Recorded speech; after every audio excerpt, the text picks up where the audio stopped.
কারক তত্ত্বটা কিন্তু অশুভ কারক তত্ত্ব, কিন্তু গ্রহটা হচ্ছে শুভ শুভ গ্রহের ক্যাটাগরিতে পড়ে, বেনিফিক ক্যাটাগরি। ক্লিয়ার?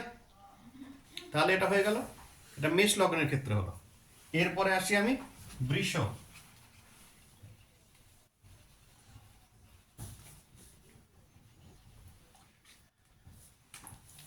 বৃষ লগ্ন, বৃষকে যদি 1 করি, এখানে 2, এখানে 3, এখানে 4, এটা 5, এটা 6, এটা 7, এটা 8, এটা 9, এটা 10, এটা 11, এটা 12।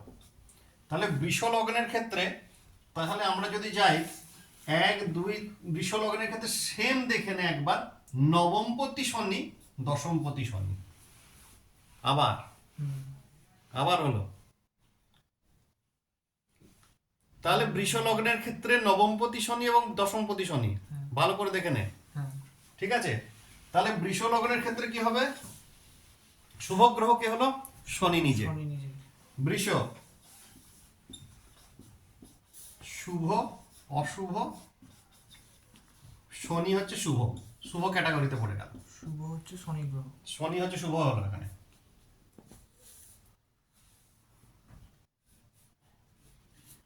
বৃষ লগ্নের ক্ষেত্রে পার্শিয়াল শুভাশুভ কে হচ্ছে শুক্র। শুক্র হচ্ছে 50-50, কারণ শুক্র হচ্ছে নিজেই লগ্ন লর্ড, আবার নিজেই ষষ্ঠপতি। তুলা লগ্নের তুলার অধিপতি শুক্র, লগ্নপতিও শুক্র। বুঝা গেল? যার জন্য এখানে 50-50 হয়ে গেল।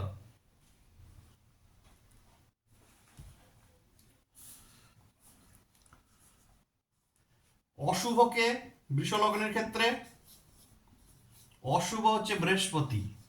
দেখ, পাল্টে গেল। কারক তত্ত্ব যার ভালো সে কিন্তু অশুভ জায়গাতে পড়ে গেল। অশুভ বৃহস্পতি। অশুভ বৃহস্পতি কেন? অষ্টমপতি,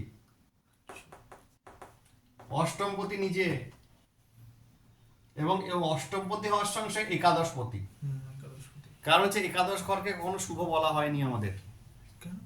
কারণ হচ্ছে একাদশে আমাদের সব থেকে বেশি মানে মহাজ পরাশর বলছেন একাদশ ঘর থেকে